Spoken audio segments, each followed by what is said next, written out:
Assalamu alaikum and hello everyone. This is Ishan Isaac with Ishan on here. We bring the news to you as everyone in the world is now aware of, unless someone is living under some cliff or some stone or completely off the grid, that the US is now involved in this Iran and Israel devastating war that no one imagined would be fought under the presidency of Donald Trump, because Donald Trump ran his entire election campaign that he is not going to involve the United States of America into any more conflicts or wars. Now, we will unpack the truth today with all these facts. And if you are a Republican, hang in there. If you're an independent, I welcome you because you're going to love it. And if you're a Democrat, you will also love it. But I will also tell you a few things where you may also be scratching your heads that what has happened to our country. And when I say to our country, obviously the United States of America. And we are living in a very interesting time. So as you can see the images, those of you who have joined me, I welcome you on social media. If you have not subscribed my YouTube channel, please do. Zishan on air. Mirror has reported, you can see this building. This is not Gaza. This is Israel. And the image on the left is also Israel, because we have seen enough images of Gaza, unfortunately. And now Iran is back in full swing. These latest images happened after the 3 nuclear sites were attacked in Fordow, Natanz, and Isfahan. And Nick Robertson from CNN was there, and you can see the destruction. And unfortunately, this was a hospital. Now, how many hospitals have been destroyed in Gaza? 2 wrongs never make a right. Unfortunately, the laws of nature are set up in such a way that no force on planet Earth can stop the laws of nature. Gravity is there. Every action has an equal but opposite reaction. That's what Newton said, and we all learned and studied in physics. But then again, those of you who recognize facts, who recognize truth, will get it. And those who don't will continue to be patient with them and perhaps change the topic and talk about something else. These are the images inside that building and that hospital. They moved patients in the basement, and many Israelis are living in bunkers. And there have been reports that they're saying, how long are we going to live in these bunkers? Well, that was this utopian world that was sold to them. And unfortunately, Israelis are not safe in Israel. These are some other images, and these are all latest images that we have gathered from CNN and other news outlets. C-SPAN is quoting from March 26th, House Intelligence Committee, DNI, Director of National Intelligence, Tulsi Gabbard, she's from Hawaii. The IC, Intelligence Community, continues to assess that Iran is not building a nuclear weapon. And Supreme Leader, they mentioned Khomeini, although it's Khamenei, missing an O and A, but those who pay attention, has not authorized the nuclear weapons program that he suspended in 2003. And then they posted, C-SPAN posted that testimony of Tulsi Gabbard. Our president, Donald Trump, is reported by Independence news outlet and many others in the US as well. Trump is said to have been angered by the video, accusing Gabbard of going, quote, off message, unquote, and rebuking her for it in person. One of the senior administration officials, quoted anonymously by Politico, said there is a growing perception within the West Wing that the former Hawaii Democratic Congresswoman, who once ran for that party's presidential nomination, quote, doesn't add anything to any conversation, unquote. Remember that Tulsi Gabbard is no longer a Democrat. She switched her party and joined the Republican Party, and they welcomed her with open arms. Donald J. Trump put this on social media during that time, and this all happened before these 3 nuclear sites. So I'm just giving you some background as to what is happening. This is the story, right? The US had nothing to do with the attack on Iran tonight. if we are attacked in any way, shape, or form by Iran, the full strength and might of the US armed forces will come down on you at levels never seen before. However, you can easily get a deal done between Iran and Israel and end this bloody conflict. And that's what Donald J. Trump posted on Truth Social. And then when he was asked about Tulsi Gabbard, DNI person, Director of National Intelligence, I quote, "I don't care what she said. I think they were very close to having won," unquote, US President Donald Trump. Independent reported Trump is losing confidence in Director of National Intelligence Tulsi Gabbard as he mulls removing her entire office, senior official says. That was reported by Independent. Now, as this is shaping up, what is happening in the US, let's keep an eye on that too, because things don't happen in terms of just happening, right, out of the blue. Sometimes there are no coincidences. Sometimes there are. So we'll take some calls on here as well. So right now we're not taking calls at this moment. So if America, so this is where the New York Times reported all this crackdown on the immigration community and on the students, and especially Harvard and Columbia students, because those students may not be protesting now because they will be at risk of being deported from the United States of America. So anyone with an iota of wisdom can also connect these dots. I'm an American, bro. That's what Latino person, American, report. And he also was arrested. And he said, "I'm an American, bro." So then they handled him correctly and fairly. So that's good. But Americans were also getting detained, and many stories like that. This is happening in US. Trump orders ICE to expand deportation in larger cities, including New York and Chicago. So it's coming to a city near you, unfortunately. And you can read more on Bloomberg. The Minnesota Star Tribune reported this 2-day manhunt for suspected Minnesota political arrest ends with surrender in farm field. So thank God they arrested him. And this is the person who allegedly killed the Minnesotan lawmaker with the husband and wife in their home. So political violence, no place anywhere in the world, including our country. It happened here, and he had plans to even murder more politicians and those lawmakers in the state of Minnesota. So that was reported by the Minnesota Star Tribune. And here is the picture. The freed pro-Palestinian activist returns to New York, and he couldn't see his newborn. The newborn came to this world. He was in jail. He is a permanent resident, and he was arrested because he was the lead negotiator at the Columbia University and also acted as the liaison between pro-Palestinian groups and I would say, individual rights or civil rights or what have you, whatever you call it. President Trump calls them pro-Hamas, unfortunately, but that's what he considers them. And he was arrested and handcuffed, and then the judge obviously said, no, he was released. So that's good news for him and his family and all the supporters. But he is a permanent resident. So thank God he's not getting deported as we speak. We don't know what would happen next. However, that was a big one. That's a big win for all the immigrants, especially who are lawfully present in our country. Now, this is happening, and a lot is happening in our country.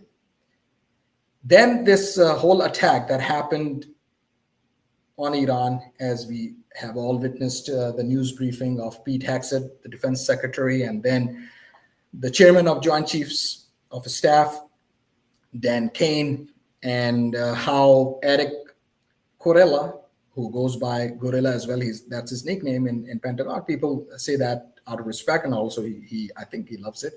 And he's very tall, and he was very hawkish, and one of the only individual, or if not a very vocal person in the military, who basically wanted to strike Iran. and President Trump listened to him. Although there are many other generals, they were not so sure about this because the intelligence communities also have a split version on this. That has been reported. Now they may go back and change those reports, or I don't know. Hopefully they don't, because there is some transparency, and hopefully there should be some transparency. Now this poll happened. How many people would support a U.S. airstrike on Iran? Republicans, 47%. That's a very low number because I was expecting maybe 70 or 80%. So that tells us that Americans, including Republicans, are not in favor of this attack and this airstrike that happened on Iran. Democrats, obviously 9% is still, I think it's a big number, but 9%, under two digits. And then independents, 20%. So only 47% Republicans, Democrats 9%, and independents 20%. They support the airstrike on Iran. And perhaps if you talk to them and sit with them individually one by one, and who has time for that, I guarantee you these numbers will be cut in half, because ignorance is bliss, and sometimes people don't read and don't do the research and don't recognize and understand what's happening in our country and why it's not good for our country. And that is what a number of experts and independent thinkers and think tanks, bipartisan groups are saying, including Republicans and obviously many Democrats. Democrats are kept in the dark. So we'll talk about that in a minute. Now, the jacked gorilla, as reported by the Telegraph, general pushing Trump to strike Iran. Right next to him is the field marshal, recently labeled and I would say promoted at the status of field marshal, Asim Munir of Pakistan. He was the chief of general army staff, and he's still the chief of army staff of Pakistan Army. This was the picture, which is very interesting, was put out there by Telegraph, and the headline was "The Jacked Gorilla General Pushing Trump to Strike Iran." Now, many people may think that, oh, maybe Pakistan is also supporting this, but Pakistan officially is not supporting the Iran-Israel war. However, behind closed doors, that's where the Pakistani general and the field marshal, and then perhaps the Pakistani government should take notice of this picture, because political optics matter. And that's how the Telegraph posted this image, because some people may not read the entire news story and they may think, oh, Asim Munir is standing there. Maybe Pakistan is in. Pakistan is not in, and Pakistan is not participating in this war based on all credible news evidence from credible news outlets. This is another picture, and the third one is where you can see General Eric Corella meeting with the Israeli officials, and he also met with Benjamin Netanyahu. Trump embraces Pakistan tactical romance, quote unquote, or a new, quote, inner circle, unquote.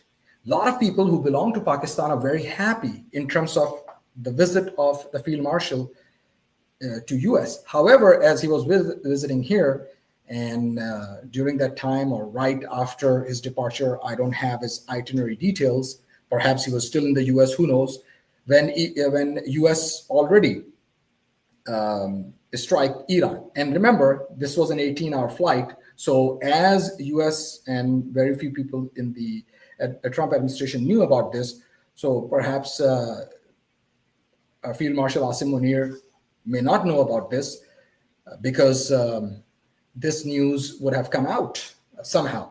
And President Donald Trump may not have trusted Asim Munir as well. However, he spoke very highly of both the Field Marshal and the PM Modi of India, because of two nuclear powers fighting with each other. And he brokered that peace according to President Trump, and both governments agreed to it, which is good. Power behind the scenes, as you can see, President Musharraf, he's no more, and he passed away recently, a few months ago. However, you can see him with George Bush Jr. And the other one who you cannot see here, but that was Field Marshal Ayub Khan, the first Field Marshal, and he was the self-acclaimed and self-nominated Field Marshal Ayub Khan, who met JFK, and you can Google him. So these are the three generals who have actually met the US presidents. And Two of them were head of the states. Field Marshal Ayub Khan was the head of the state, and President Musharraf, and when he became chief executive, the Pakistan Judiciary Supreme Court actually made some changes in the constitution. They call it the Law of Necessity Doctrine, and you can Google it. It's all on record. And he became the chief executive, and then later on he became the president. But he still met the U.S. president as the head of the state. Here, Field Marshal Asim Munir is not the head of the state. The head of the state is actually Mr. Zardari. He is actually, according to the Pakistani constitution, is the commander-in-chief. However, the chief of army staff and the field marshal Asim Munir met him. So just recognizing some big events, when President Musharraf met Bush or got a call, or he met after 2001, we know what happened, a big war. And now Asim Munir happened, or was still here, and then this unfortunate event. According to the people of the world, for many Americans, there is definitely a lot of debate going on, which is good. That's what functional democracies and people who are alive and people who can speak their minds, and where they know that in the country they have freedom of speech and expression, especially for U.S. citizens, then those arguments and debates will continue. Transactional ties and democratic costs. We all know Pakistan is a very weak democracy. So this is where I'm just showing it in terms of what was happening. And then Pakistan nominated Trump for Nobel Peace Prize, praising, quote, stellar statesmanship, unquote. Now, are they going to take this nomination back? That is up to the Pakistani government and the people of Pakistan, because they nominated him, and that story was announced 24 hours before this strike. And the planes, I would think, were already in the air because it was 18-hour flight, right? So just tactical and very, I would say, technical reasons as well here. The Times have reported this devastation, as you can see, this devastation, and Nick Robertson, and then she is wrong, quote unquote. You can see Tulsi Gabbard standing there. Trump says he encouraged Netanyahu to, quote, keep going, unquote. And then BBC reported this as well as the reporters, Supreme Leader of Iran, Ali Khamenei, rejected Trump's calls to surrender because Trump asked for unconditional surrender. Well, that didn't happen because the Persians, and especially the Iranian people, are very proud people. They have self-respect, self-dignity. Man, not so much of those who are Iranian Americans. And I'm sorry to those Iranian Americans. The reason I'm saying that, because the Iranian Americans, they obviously miss Shah of Iran, and he was not very popular, and his regime was toppled by the current regime, and then they had to flee and they had to leave their homeland, their home. So obviously they are not very fond of the current regime. However, some people of Shah of Iran, and I hope I'm correct, it has been reported, we have to verify it, but some sources have said that the prince or the son of Shah of Iran, his son is actually now in Doha, because they are trying for this regime change, but we don't know if that's going to happen or not. Trump hints he hold off on Iran strike, give diplomacy time, and that's where the 2 weeks basically time period was. Now I'm getting there in terms of all of this is happening, right? 18 hours, the planes are already in the air. As reported today, as we all heard, that information has become public. And then we can sleep underground forever. Iran must fall. That's what the Israelis are saying. As you can see, the kids and the infants here, and one infant we can see in the picture, and people are sleeping in this underground bunker in Israel. And you can see this lady here. And these are the sites that Iran has attacked. So the Iron Dome, there are questions being raised, how effective it is. Not so effective. They were very successful. And some people have said that Iran has already won the war. That's why US had to do something and had to strike these 3 sites. That's one argument. The other argument, that peace through strength, that's the official argument. And it's up to you what argument and what line that you want to believe in. That's completely up to you. That's your life. That's your prerogative. And that's your opinion. However, experts have a different point of view. And these are the sites. Now here, UK and US military base in the Middle East, you can see a bunch of them. And then this very famous, I would say, post on social media that will become part of the historical record. And when history, after 10 years, 20, 30, 50, 100 years, if a world still exists, I hope we don't kill each other. That's where Donald J. Trump posted, "We have completed our very successful attack on the 3 nuclear sites in Iran, including Fordo, Natanz, and Isfahan.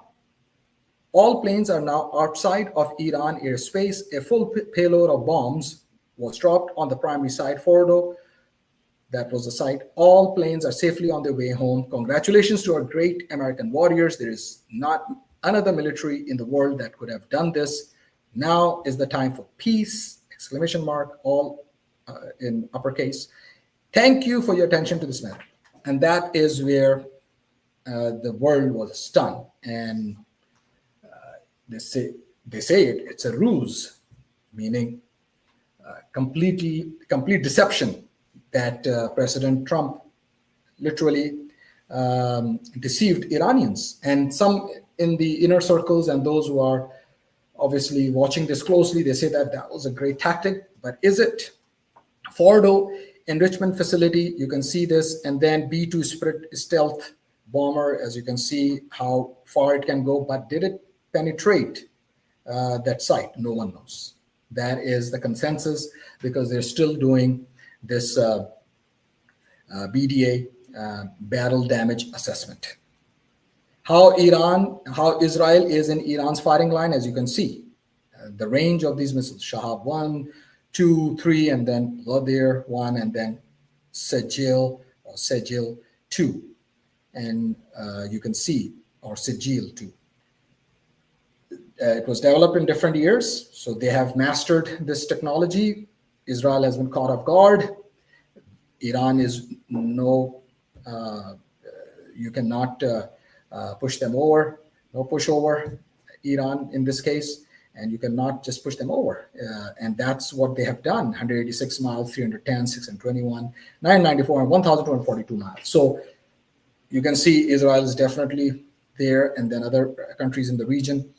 And now, where do we go from here? So let's discuss that, and then we'll wrap it up as well. So today, Pete Hegseth and Chairman Joint Chiefs of Staff, Dan Kane, they both provided information that there were 7 B-2 bombers, 125 US aircrafts, and then 4th and 5th generation aircrafts were used in this entire,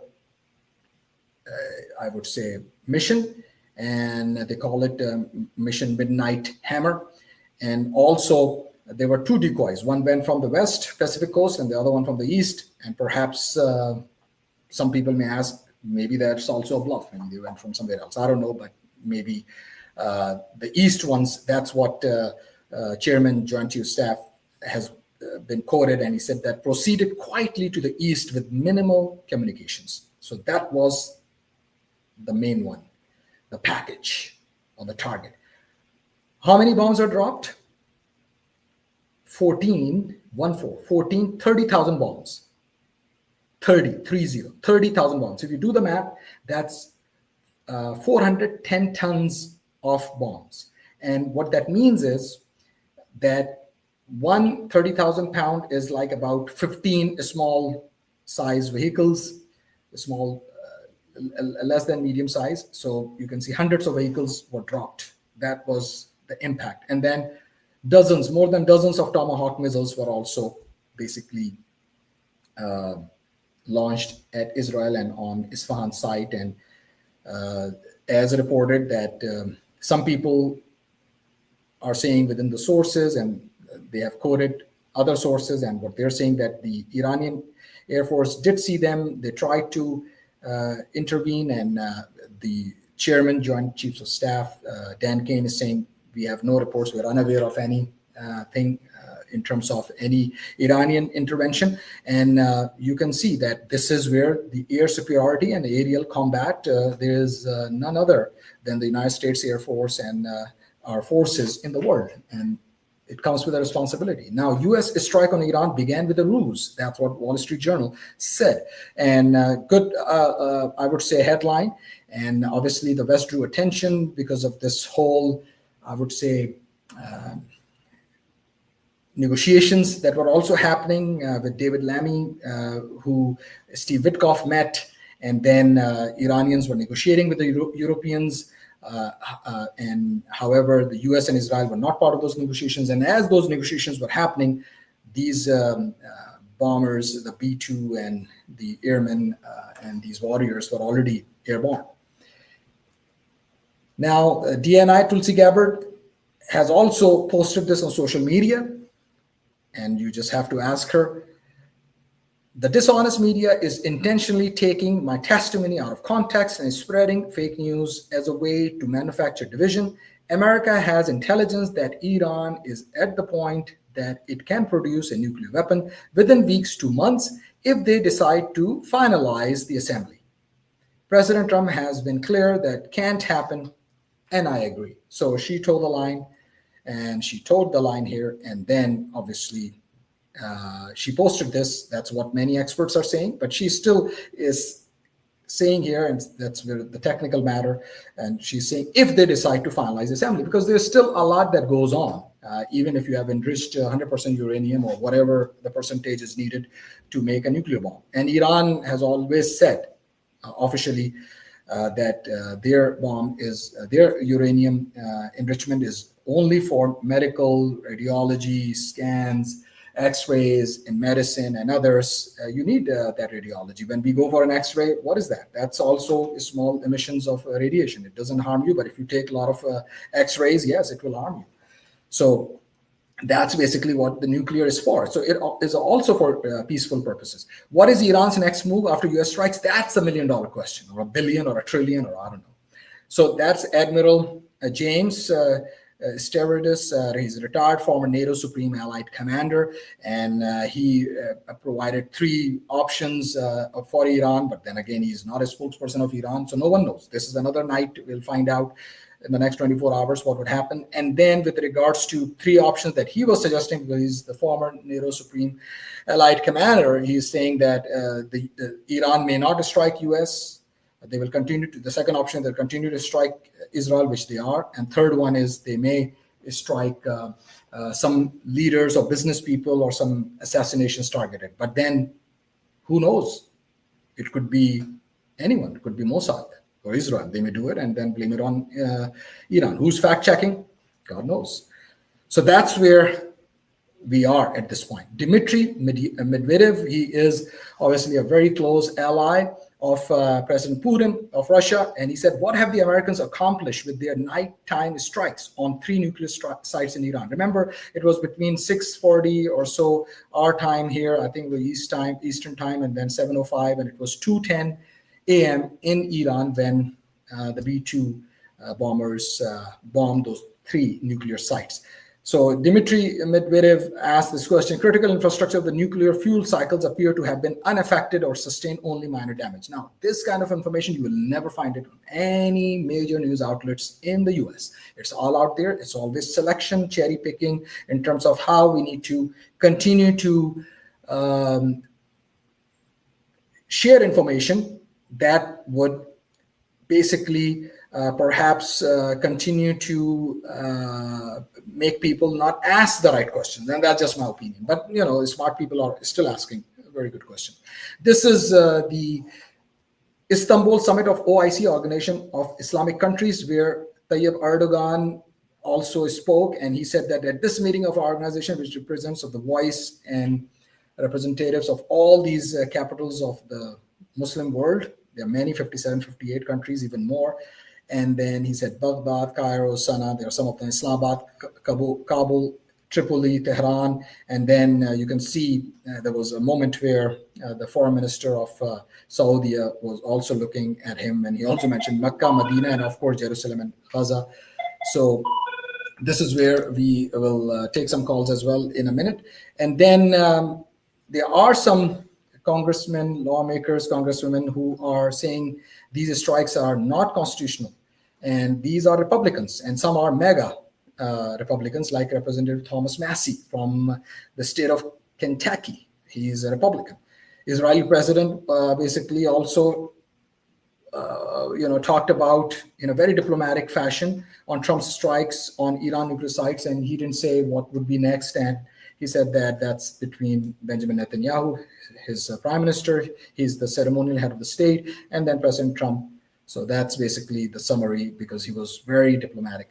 And then Richard Haass, he is the emeritus president of the CFR, Council on Foreign Relations, a big U.S. think tank on foreign policy, and he also said few things which obviously were more in terms of that, yes, it's good that it happened, but then now we have to be prepared for the worst case scenario, which if Iran attacks U.S. bases, which in my opinion, I personally believe that they may not. They will probably continue to strike Israel, but then what do I know? Because Iran has already surprised a lot of people, including Israel, because they have never thought that, especially the Israeli citizens, that these missiles would ever penetrate the Iron Dome, and even the David Sling and the others. Iran's foreign minister has quoted saying, "I'm going to Russia, will meet Putin, US behavior threatens peace." And then this is where Medvedev already said on social media, Trump has started another war. And you can read more on this, the direct hit to the Bazan refinery, and then you can see it's burned. And then the Strait of Hormuz will be closed. The Iranian parliament has already announced, before I came and started this show today, that they've already announced that they will shut down Strait of Hormuz. Now, that's 20 to 30% of oil supply that will impact all of us in the US. It will impact everyone in the world because the oil prices will go up, and then we will see the repercussions or the consequences of it in the US stock market, in NYSE, New York Stock Exchange, tomorrow when the markets would open, because that's also a very democratic process in terms of how investors and business people and everyone react to these strikes. So tomorrow would be an interesting day. Iran orders closure of the Strait of Hormuz, putting 1/5 of world's oil supply at risk. It will come into effect pending a final decision by Iran's Supreme Council, and that has happened. So their parliament has already approved. Maybe they will use this as a tactic for negotiations, who knows? But Haifa oil refinery shut down after sustaining heavy damage on Iran's missile strike. So some oil prices will be impacted. Putin, Russia should be very happy because they are the oil producer, not so much China and many others because they are the consumers. While president's decision may prove just, it's hard to conceive a rationale that's constitutional. I look forward to his remarks tonight. That's Warren Davidson quoted on June 21st. So I'm just sharing this. Thomas Massey, this is not constitutional. And then some more lawmakers, and then Speaker Mike Johnson. The president had to make a call and did what he needed to do. A lot of people are calling for him to step down, especially the Republicans. And Representative Massey also said that it will also create a situation where many Republicans, congressmen, and women, they may not even show up for a vote. So then Democrats will have the majority, and then they will get more votes, and Democrats will get the majority. So that could be another scenario. So there are political consequences for President Trump as well because of this decision. I stand with President Trump and pray for the American troops and personnel in harm's way. That was the leader, John Thune, basically the Senate Majority Leader, although before the strike, he was very diplomatic, and he actually said that it's not in national security interest of the United States. However, now he has changed his tune. And then U.S. Senator Mitch McConnell, I commend the president for authorizing decisive action and all U.S. service members responsible for carrying it out. The United States' interest in denying Iran a nuclear weapon, in standing with our ally Israel, and in reestablishing credible deterrent power is undeniable and urgent. And then Lindsey Graham, good. This was the right call. So that's just Senator Lindsey Graham. Those who know him, that's how he operates. So anyway, this is basically the story. Now, what would happen from now onward? No one knows. Well, I hope that some diplomatic efforts are underway. And I certainly hope that the United States of America has concluded everything that they have and may not get involved in any other shape or form. with regards to what the administration has said today or what President Trump, but it could change in the next hour or half an hour or tomorrow, what have you, because that unpredictability has also given fuel to speculations and what have you, and then people are getting mixed signals here. And this is where we are living in uncharted territory.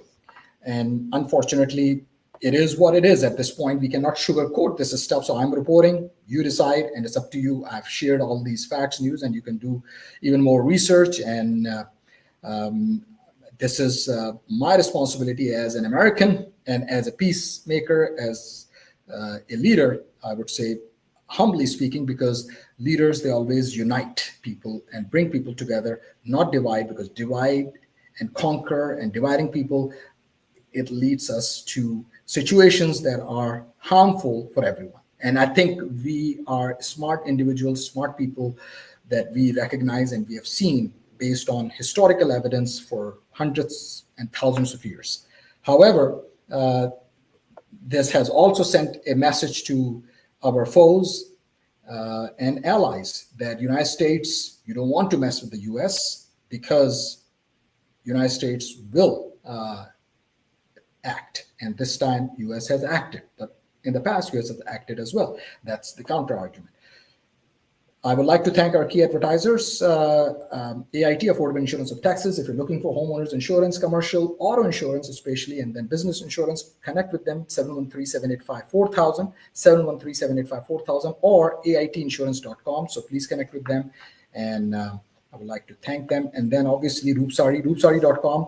They have men's trendy outfits, sherwanis, formal wear for men, and then kurta pajamas, and then kurtis, and then even daily outfits, and for women, for brides, and even for boys and girls, and also bridals and more. And you can certainly visit them, bridals and more. And they are definitely a boutique where you can certainly get a lot of information on their website as well. You can go to their store at Hillcroft, where you can certainly get 50% off on many of these, I